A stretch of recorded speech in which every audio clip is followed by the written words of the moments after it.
Hello there, you are watching Wilhelm Miniatures. In this episode I'm going to paint some of my own sculpts. These are currently available through my Kickstarter campaign. Follow the link in the description to see more. So there are several ways to build these. One of the weapon options is a big finger you can put on a stick, which is fun. I sprayed these with, I tried to have a little bit of a lighter tone this time.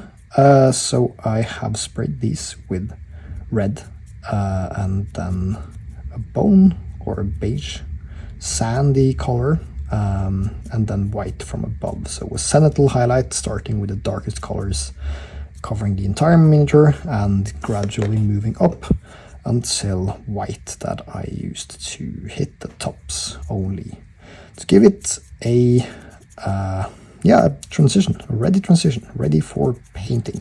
And now I am bringing out the textures and the highlights, the teeth, everything with a quick dry brush of white. When I paint naked monsters like this, I like to have a bit of a transition on the body because, you know, it's one material, the entire thing, so it would normally just be one color. But I do like to have a little bit of a transition from the body towards the limbs, so that I have a little bit more or a different color on the arms and legs. Basically, I think it looks cool. It also works very well with these zombie-like creatures, because then you can say that it's got some kind of some issue with the blood flow or something, that the arms turn purple. Try to have it strongest on the hands and feet, and then blend it in as I go. This gnarly trench foot here especially needs a lot of this. Yeah, the finger weapon should probably be a different color, but then again not too different, because it's also a fleshy material. So yeah, I'm starting out just having whatever I had on the brush, which is a mix then of the gray and the purple, and then I will probably highlight it and glaze it differently from the rest. And there I think we have a good first step. Same thing with the second one. I'm starting with gray on the most of the miniature, and then I will use this purple on the hands or the arms, halfway up the arms at least, legs and face.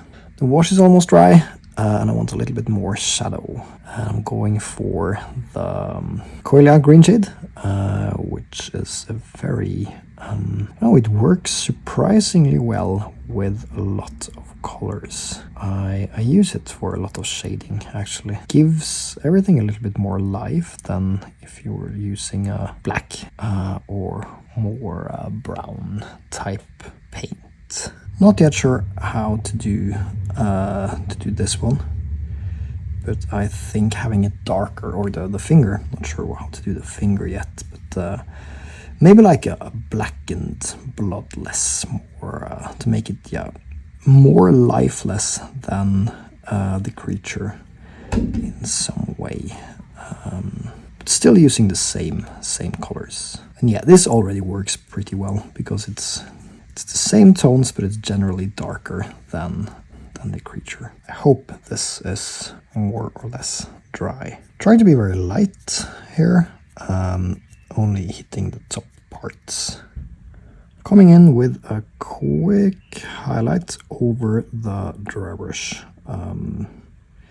Same color, just watered down, tiny brush, and I'm trying to do a lot of stippling so that I don't have any lines. Just some textured patches here and there.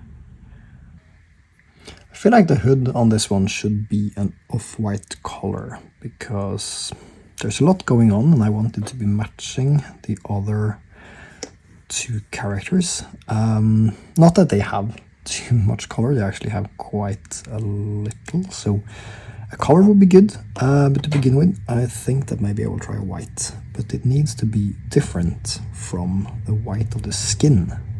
So,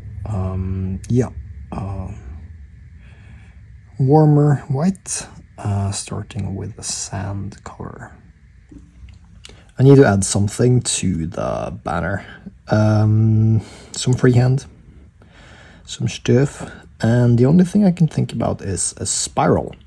Partly because this guy holding a finger, so it could be some kind of fingerprint thing, a finger god, or a spiral could also be like a snail shell, which works with the theme.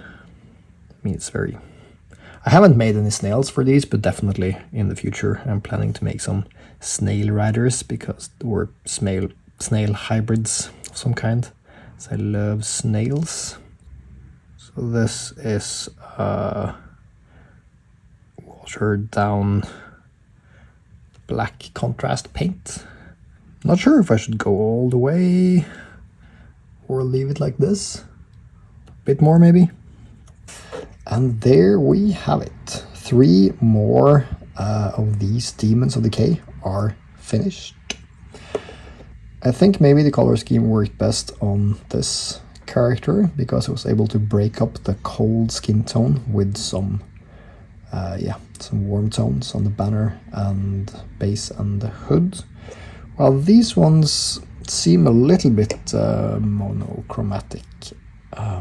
So yeah, maybe I should have gone with a little bit more orange on the blade, but I feel like it's the upper area that is missing something. So maybe I could have done something different with the finger.